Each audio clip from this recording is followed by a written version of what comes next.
gosto de apresentar um livro que foi organizado por 3 sociólogos, o Renato Carmo, a Inês Tavares e a Ana Filipa Cândido. Um livro que tem publicado em 2020, chamado Um Olhar Sociológico sobre a Crise Covid-19, publicado pelo Observatório das Desigualdades do CIES e ISCTE. Este livro tem uma história e acho que vale a pena contá-la. O Observatório das Desigualdades foi convidando ao longo do primeiro semestre da pandemia um conjunto de sociólogos para refletirem um pouco sobre as desigualdades que a pandemia poderia trazer. Desigualdades que, evidentemente, já existiam, mas que agora vêm para a linha de frente e são postas a nu. Pareciam que estavam debaixo do tapete e aparecem agora em toda a sua gravidade e intensidade. São 261 páginas, com o contributo de 14 autores. É muito interessante porque temos os textos escritos, mas temos também os seus depoimentos que foram gravados ao longo desses meses. Ambos são acessíveis. Eu passo a dizer o nome dos autores por ordem alfabética: a Alda Azevedo, Ana Drago, Ana Raquel Matias, António Firmino da Costa, Fernando Diogo, Frederico Cantante, João Teixeira Lopes, José Soares Neves, Luísa Schmidt, Madalena Duarte, Maria do Mar Pereira, Sofia Abuim, Susana da Cruz Martins e Tiago Correia. Portanto, uma das características do livro é que ele corresponde a esta tentativa de fazer ciência à quente, a refletir sobre o momento que está a acontecer e com tanta intensidade. São vários os campos de desigualdade tratados no livro, desigualdades sociais, as classes, tipicamente, aliás, um tema muito caro ao Observatório das Desigualdades e ao ISCTE, a saúde, a educação, o ensino superior e a academia, desigualdades sociolinguísticas e étnico-raciais, artes e cultura, habitação, ambiente de género, relações de intimidade, envelhecimento, desigualdades económicas e pobreza e o domínio simbólico. E, portanto, no livro procura-se fazer um balanço e perspectivas para o futuro sobre as desigualdades, no que diz respeito à sua produção, à sua reprodução e também à sua transformação. Em termos gerais, eu sublinharia aqui algumas características do livro. A primeira é que, e isso é interessante, Portugal, o nosso país, não é o único referente. A reflexão é muitas vezes feita à escala global do mundo. O mundo está presente. E depois, evidentemente, estes autores confrontam-se todos com... é um problema crónico na ciência que nós fazemos habitualmente, mas em tempo de pandemia isto tornou-se de uma gravidade enorme, que é a ausência de dados ou de indicadores oficiais acessíveis sobre a pandemia em Portugal. E, portanto, esta ausência ou, digamos, parcialidade, escassez de dados é contornada de várias maneiras pelos autores deste livro. Por um lado, utilizam o conhecimento que há sobre Portugal na pré-pandemia. Por outro, comparam com outras situações de catástrofe pandémicas ou outras, como por exemplo a gripe espanhola no passado, ou a crise de 2008, um bocadinho por analogia, e também se comparam, muitos dos textos vão buscar sobretudo o nível e a análise das políticas públicas postas em prática em Portugal, mas noutros países para cada um dos setores. Por exemplo, podemos dispor de alguns dados globais, mas depois falta o cruzamento desses dados com variáveis sociológicas fundamentais, como a escolaridade, o sexo, estatuto migratório, a nacionalidade, etc, etc. Muitas delas. E, portanto, sem dados empíricos, o que se faz, sobretudo, é referir-se a políticas públicas e sugerirem-se propostas neste campo para o pós-pandemia. E eu penso que o livro tem também uma função de advocacy, quer dizer, de incitar à reconstrução da sociedade portuguesa em moldes mais justos e inclusivos, em modos mais decentes, é uma palavra utilizada no livro. O que estamos a viver representa uma anormalidade que não pode, não deve transformar-se no novo normal. Ora bem, quanto aos resultados, nestes 14 capítulos é difícil eu estar a fazer uma síntese de todos eles, mas pronto, eu tentei em cada capítulo pescar um aspecto que me interessou. Logo no primeiro, sobre as desigualdades sociais, é interessante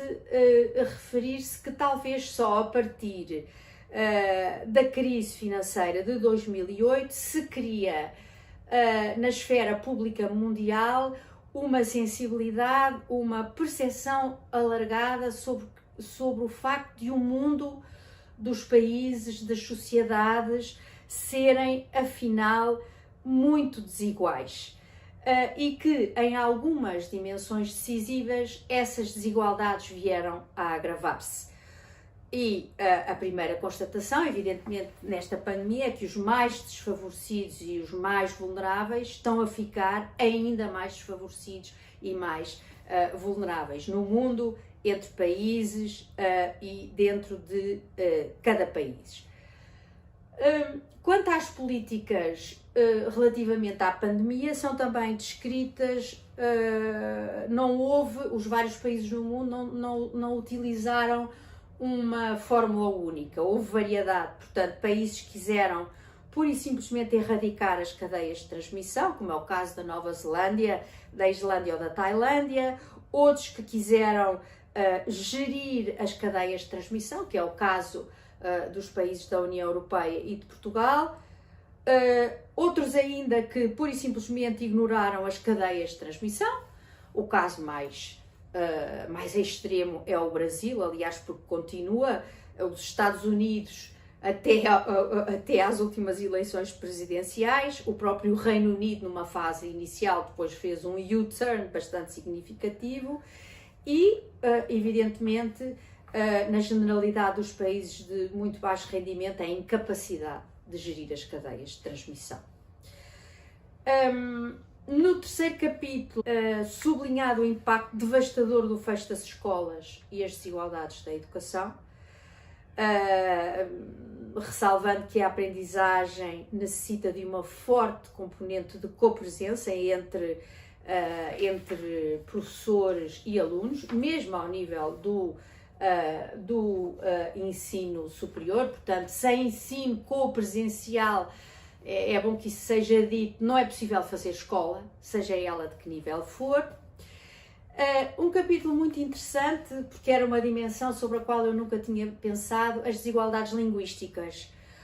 Ou seja, um dos aspectos fundamentais para conter ou para sobreviver ou para lidar, gerir, do ponto de vista do cidadão comum,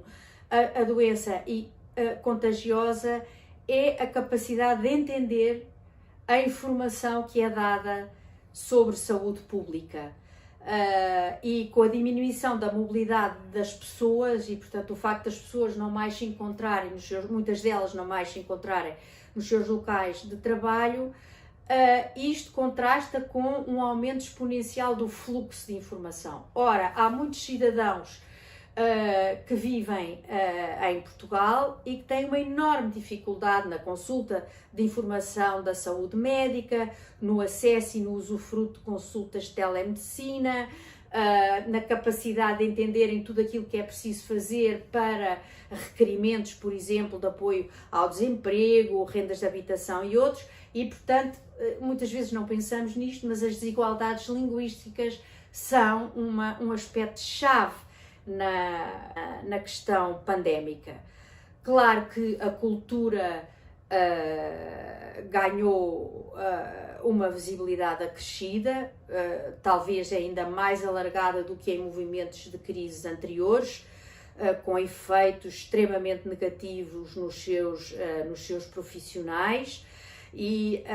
a urgência de medidas de diversa ordem para fazer face às enormes dificuldades que todos estes grupos profissionais estão a enfrentar. Também, por outro lado, um aspecto novo, a importância que o digital veio a ter nos vários domínios artísticos e culturais. A questão da habitação, um capítulo muito interessante sobre a tensão que existe entre a mensagem em abstrato da importância de todos já têm que ficar em casa, quando afinal as formas de habitar e as várias geografias sociais que as compõem são tão desiguais em Portugal e conduzem a experiências tão diferentes de confinamento. Muitas vezes tornam esse confinamento e, por exemplo, o isolamento profilático completamente impossível nos meios mais desfavorecidos. A pandemia veio também reconfigurar a situação no que toca ao ambiente de maneira divergente. Portanto, por um lado, veio mostrar, como bem observou o Conselho Nacional de Ambiente e Desenvolvimento Sustentável, o que são as consequências sanitárias que as alterações climáticas e a intervenção desregrada da natureza vieram trazer, mas por outro lado tem um aspecto positivo, a desaceleração ou diminuição da intensidade da utilização de recursos naturais e de aspectos como a poluição atmosférica e a poluição sonora, sobretudo nas cidades, a valorização dos espaços públicos verdes, do usufruto gratuito, enfim, que tiveram um papel tão importante de compensação do cotidiano dos portugueses, tão limitado na sua mobilidade. O género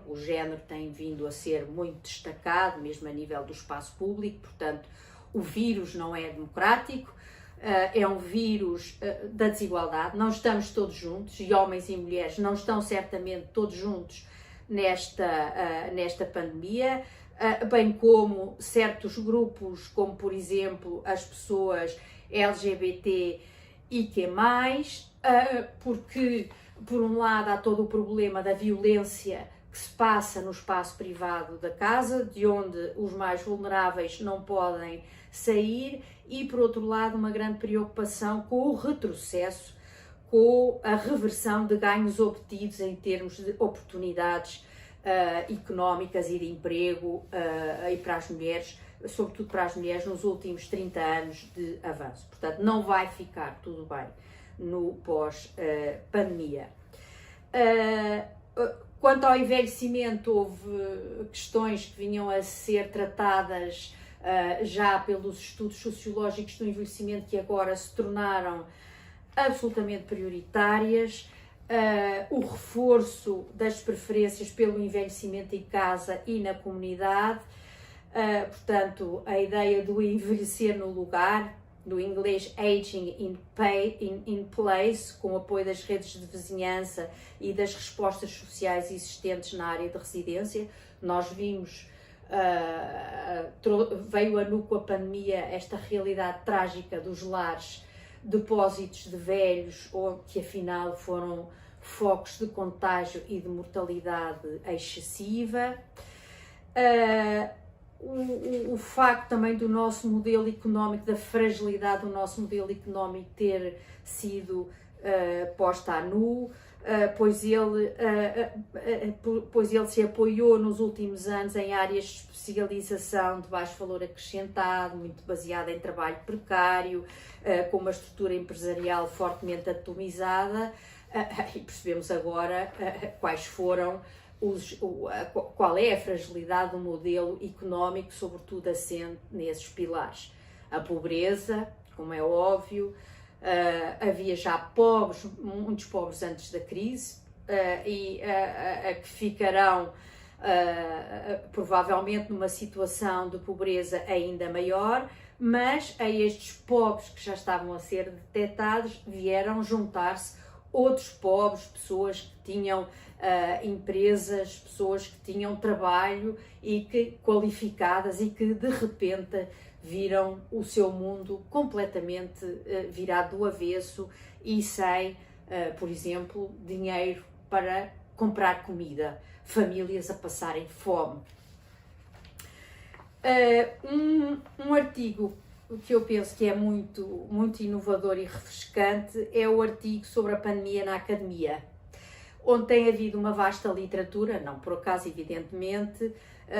que tem vindo a inventariar um conjunto de transformações muito grande de um trabalho científico nos últimos meses, sei lá, passarmos do regime presencial para o regime de teletrabalho, disrupção e reestruturação das atividades seletivas a todos os níveis, o cancelamento, a suspensão dos grandes eventos, adiamento, olha, é o caso do Congresso da APS, que não pode ser realizado como sempre foi em regime presencial, e depois coisas que do ponto de vista do fazer ciência são muito importantes, como a interrupção ou perturbação dos trabalhos de campo, não é? Quantas pessoas não estão, quantos investigadores não estão hoje estão aflitos com a impossibilidade de aceder aos terrenos, aos arquivos, etc., que tinham pensado, e por aí fora, não é? Ora bem, e também a redução ou direcionamento do financiamento da investigação para certas áreas que são consideradas prioritárias em detrimento de outras. Ora bem, aqui também se mostra que a falta, o estado de crise de saúde na academia vem de muito antes da pandemia. E, portanto, a pandemia não veio trazer problemas completamente novos, talvez, sobretudo, veio aumentar o grau de disrupção causado por esses problemas antigos e distribuir os seus efeitos disruptivos de forma mais generalizada, ainda desigual, pois atinge de maneira diferente uma quantidade e uma diversidade de pessoas. Ora, é talvez muito interessante, como sublinha a autora, aproveitarmos esta crise não para voltar ao modelo de trás, mas para repensar a academia de uma maneira diferente, nomeadamente construir uma cultura académica guiada por uma ética do cuidado. Pareceu-me este contributo muito interessante. Construção coletiva e solidária do conhecimento, partindo da solidariedade humana e garantindo uma sustentabilidade organizacional. Por último, um capítulo sobre o tempo, que parte do princípio que nós estamos confinados em casa, mas desabitados, porque não temos um controle, tal como não temos um controle do espaço, também não temos o controle do tempo, a percepção da perda de durabilidade do tempo vivido, e então há, digamos, três maneiras de viver esta compressão espaço-tempo durante as quarentenas, que rompeu com a maior parte dos rituais que pontuavam no nosso dia-a-dia. E aqui sim há dados do inquérito que foi feito, durante a pandemia, portanto, a ideia do tempo contínuo, que é desgastante, que é um tempo que não acaba, está-se sempre a trabalhar, não se acaba, o trabalho não acaba por períodos que se prolongam em alguns casos até ao final da noite, durante os fins de semana, etc. Portanto, é um tempo absolutamente desgastante. Um segundo tempo que é também um tempo contínuo, mas que, ao contrário do anterior, é sentido como qualquer coisa de positivo. Portanto, há pessoas que valorizam a possibilidade de trabalhar sem grandes distrações ou sem interrupções, a partir do teletrabalho, sobretudo, e finalmente um tempo que é vivido como um tempo muito fragmentado, muito improdutivo e desgastante, que afetou sobretudo agregados familiares com crianças pequenas que voltaram para casa, que agora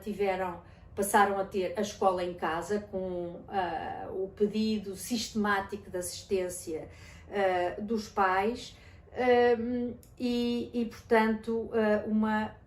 também aqui no caso do tempo, uma percepção de uma grande diversidade e de uma grande desigualdade. Portanto, uma palavra final para dizer que é um livro muito interessante de se ler, abre muitas portas de entrada sobre as desigualdades na pandemia e, além disso, tem a grande vantagem de estar online e de ter o apoio dos testemunhos dos vários autores. E por isso queria agradecer o convite que me foi feito e dizer que foi um gosto ler o livro e espero que o façam também.